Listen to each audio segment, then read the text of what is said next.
Sasa mimi nawashauri, tumieni mfumo tulionao wa nchi.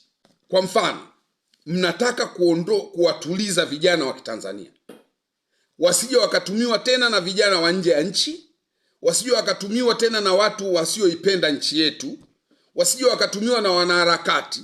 Mnataka kuwasaidia vijana wa Kitanzania, nyie mawaziri, waziri yoyote unataka kusaidia, toa maelekezo kwa mkuu wa wilaya au mkuu wa mkoa. Fata ule mfumo tulionao wa nchi, toa maelekezo, toeni maelekezo, yashuke kwa mkuu wa mkoa, yashuke kwa mkuu wa wilaya, kwa sababu wewe waziri huna vijana. Mkuu wa wilaya ndio mwenye vijana. Hao wote mnaoita majenzi, mwenye kuwamiliki hao, mwenye kuwa na hao ni wakuu wa wilaya. Mkitoa maelekezo kwa wakuu wa wilaya, mkuu wa wilaya atakaa na vijana wake, ataongea na vijana wake, na ni jambo rahisi sana. Ngoja niwaambie, jambo rahisi sana kuwatuliza vijana wa Kitanzania. Kwa mfano, mahitaji ya vijana wa Kitanzania, wanataka pesa, wanataka kazi, wanataka ajira, wanataka waishi maisha ambayo at least yanaendana na maisha ya Watanzania. Sasa unafanyeje wewe waziri ili hawa vijana wetu wa Kitanzania waishi maisha ambayo sio ya kustruggle sana, lakini waishi maisha ambayo watapata fedha, watafanya kazi, watawajibika kwenye nchi yao? Unafanyeje? Cha kufanya ni mkuu wa wilaya husika, DC, baada ya waziri anayehusika kutoa maelekezo kwa mkuu wa wilaya. Mkuu wa wilaya ndo anajua vijana wake wote. Atakachokifanya mkuu wa wilaya, cha kwanza, ambayo wakuu wa wilaya wanapaswa kukifanya kwa sasa, tena kwa haraka wala sio kwa taratibu, kila mkuu wa wilaya achukue idadi ya vijana alionao ndani ya wilaya yake. Nitatoa mfano wa wilaya yangu mimi. Wilaya yangu mimi ni wilaya ya Mwanga. Wilaya ya Mwanga ina kata 20. Sasa mkuu wa wilaya anapaswa ajue kila kata ina vijana wangapi, apate idadi ya vijana wote kwenye kata 20. Ifanyike hivyo nchi nzima. Kila mkuu wa wilaya ahakikishe kwenye kata yake, kila kata ina vijana wangapi, vijana wa kike wangapi, vijana wa kiume ni wangapi, wanaosoma chuo kikuu ni wangapi, waliomaliza vyuo vikuu ni wangapi. Apate idadi, ili mkuu wa wilaya akikaa pale, wewe waziri ukiongea na mkuu wa mkoa, anakwambia mimi mkuu wa mkoa nina vijana kadhaa, akiwa na maana katika wilaya 7 za mkoa wa Kilimanjaro, labda nina vijana 20 wilaya ya Mwanga, vijana 20 Same, vijana 20 kadhaa. Wale vijana, ile idadi, mkuu wa mkoa akawa na idadi ya vijana wake, mkuu wa wilaya na idadi ya vijana wake. Wanaosoma chuo kikuu ni wangapi, wanawake ni wangapi, wanaume ni wangapi, waliomaliza vyuo vikuu ni wangapi, waliopata ajira ni wangapi, ambao hawajapata ajira ni wangapi, wangapi wako mtaani.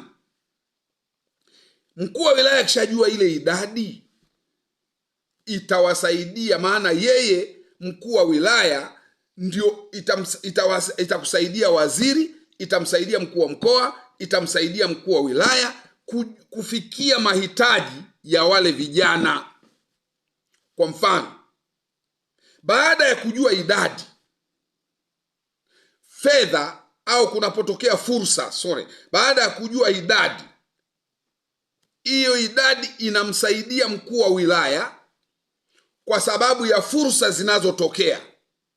Kwa mfano, kuna fursa za mikopo, kuna fursa za ajira, labda nafasi za jeshi la polisi, nafasi za jeshi la wananchi, nafasi za ualimu, nafasi za udaktari. Nafasi zote zinapotoka, mkuu wa wilaya anajua kabisa nina vijana kadhaa, waliomaliza chuo ni kadhaa, na walio na kazi ni kadhaa. Wangapi wakwenda. Kwa mfano sasa hivi nilisikia ofisi ya waziri mkuu ilitoa scholarship za kusoma bure kwenye vyuo vyetu vya VETA, vyuo vya VETA. Sasa nani, mkuu wa wilaya anapokuwa anajua na idadi kadhaa, nitapeleka wanafunzi wangapi? Kama mkuu wa wilaya nitapeleka wanafunzi wangapi kwenye chuo cha VETA? Vijana atajua kabisa kwamba vijana wanachohitaji ni pesa, wanahitaji kazi, wanahitaji wawe na ajira. Sasa huwezi kutafuta ajira ukawasaidia vijana ajira ambao hujui ni wangapi. Hata ukishapata idadi ya mkuu wa wilaya, ukishapata idadi ya wale, basi zile fursa zinapotokea zitakuwa zinaendana na vijana walioko pale. Kwa mfano sasa hivi mawaziri, kwa mfano sasa hivi, hebu fatini utafiti, muangalie vijana malalamiko yao ndani ya nchi hii ni nini. Serikali inatoa mikopo, lakini mikopo ile inayotolewa nenda kwenye wilaya, uliza wilaya zote, vijana wanalalamika, vijana wanajisikia vibaya. Kwa nini? Mikopo inatolewa, lakini inatolewa kiuvyama, kiu-CCM, inatolewa kiupendeleo, inatolewa kivikundi fulani. Yaani kuna wanaostahili kupewa mikopo, kuna ambao hawastahili. Kuna vijana wanasaidiwa hata wa bodaboda, na kuna wengine hawasaidiwi. Kwa huko ndani kuna uvyama, huko ndani kuna upendeleo, kuna kila namna. Watu wanaweka ndugu zao, jamii yao. Unakuta viongozi wa kichama wanatengeneza vikundi vyao huko, wanapeleka kwenye wilaya. Kuna ili mikopo inayotolewa ile 1% fulani katika kila halmashauri, kweli inatolewa, lakini ni kwa upendeleo. Kwa vijana wanaumia, vijana wanateseka. Namna ya kutatua haya matatizo ya vijana na kufikia mahitaji ya vijana, iwe ajira, iwe fedha, iwe kufanya kazi, iwe nini, iwe ni mikopo, ni kuwatumia wakuu wa wilaya kuhesabu vijana wao wako na vijana wangapi. Kazi yako waziri ni kushusha mzigo wa hela. Kazi yako waziri ni kushusha pesa, zishuke wilayani, pesa ziwepo. Kama ni za kusaidia vijana, kama ni hazina, ni wapi zinatoka? Kama ni hizi za mapato ya halmashauri mnataka kuongezea, saidieni. Lakini ile mambo ya kusaidia, fikiria sasa hivi kuna vijana wanaishi Kinondoni, lakini wanapewa mikopo na Temeke, wanapewa mikopo na Ilala. Kwa nini? Kwa sababu ni vijana wanaojulikana. Ukiangalia ndani kuna uchama, kuna uCCM, kuna huku. Hebu kwa sasa hivi, kipindi hiki ambacho tumeamua kusimama na Mheshimiwa Rais Dr. Samia Suluhu Hassan, hebu tusimame naye kwa kuondoa uCCM kwanza. Hebu katika miaka hii 5 mpaka 2030, hebu tusimame naye kwa kumsapoti kugusa maisha ya vijana. Na ninawahakikishia kama mtakuwa mnashusha fedha, zinashuka kwenye wilaya na kila wilaya inabaki na idadi, na nyie kazi yenu ni kumonitor, je, fedha zimewafikia walengwa, vijana wote ndani ya nchi hii, ni kitu kirahisi sana, utakuta hawana shida. Lakini sasa hivi pesa zipo, mikopo iko mingi, lakini natolewa kiupendeleo, kwa kufahamiana. Kwa hiyo ushauri wangu ni huu, kwamba wakuu wa wilaya waongee kama wakuu wa wilaya, wakuu wa mikoa waongee kama wakuu wa mikoa, waziri ongea kama waziri. Sio waziri unatoka juu unakuja moja kwa moja unaongea na kata, unaanza kupambana na watendaji wa kata. Na mkuu wa wilaya yupo, na mtendaji wa kata anamwakilisha mkuu wa wilaya kwenye masuala ya ulinzi na amani, lakini katika utendaji anamwakilisha mkurugenzi. Haya ni mambo tunafahamu kwamba mkurugenzi anemwakilisha kule kwenye kata ni mtendaji wa kata, lakini mtendaji wa kata huyo anamwakilisha mkuu wa wilaya kwenye masuala ya amani, ulinzi na amani. Kwa hiyo sasa mimi ninachoomba au ninachokishauri ni kwamba tutumie mifumo ambayo Mungu ametupatia na tulionayo ndani ya katiba yetu na miongozo yetu kufikia mahitaji ya vijana. Tusitumie mbwembwe za siasa kwenda kusimama mahali wapiga picha kwamba waziri fulani ameongea na vijana leo. Umeongea na vijana wa Kinondoni, hujagusa vijana wote Tanzania.